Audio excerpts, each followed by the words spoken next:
কিছু কিছু বন্ধু বান্ধব আছে যারা রাস্তাঘাটে দেখলেই বলবে কিরে তোর এখনো বিয়ে হয়নি, অথচ তারা দেখতেছে আমার কপালে সিঁদুর নেই, হাতের মধ্যে শাখা নেই, তবু তারা এই কোশ্চেনটা করবেই করবে। সেকেন্ড কোশ্চেন হচ্ছে, তো তুই কতদিন বাপের বাড়িতে বোঝা হয়ে থাকবি?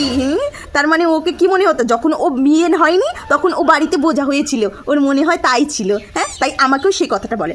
আর আমি সঙ্গে সঙ্গে যখন একটা কোশ্চেন করি যে তুই বিয়ে করে কেমন আছিস, তখন আমার উত্তরে কি আসে জানো?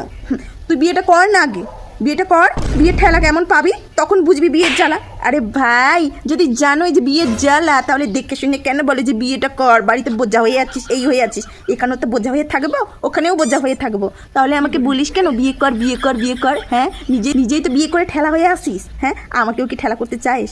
আরে ভাই, বিয়ে করার একটা সময় আছে। হ্যাঁ, বিয়ে করার কি সময়টা চলে গেল? হবে একটু আস্তে আস্তে ধীরে ধীরে। তুই না হয় পালায় বিয়ে করছিস, আমি তার পালায় বিয়ে করব না। আমি বাড়িতে আছি, ভালো মতো আছি। আমি পালায় বিয়ে করবো না ভাই, যা যাবো দুইশো বুঝিয়ে যাবো একেবারে। ও বলতে আসে বিয়ে করবে নাকি, বিয়ে করে ঠেলা পাই আছে আর আমাকে ঠেলা খাওয়ার জন্য বলতেছে বিয়ে কর বিয়ে কর বিয়ে কর। করবো, সময় আসলে টাকাওয়ালা মানুষের কাছে বিয়ে করবো। যদি টাকাওয়ালা মানুষ দেখিস ভালো একটা ছেলে, তাহলে আমাকে বলিস, হ্যাঁ আমি বিয়ে করতে রাজি আছি, বুঝলি? একটা পায়ের উপর পায়ে তুলে খাবার, তোর মতো বলবে না যে বিয়ে করে ঠেলা পাইছি। বিয়ে কথা বলতে আসছে।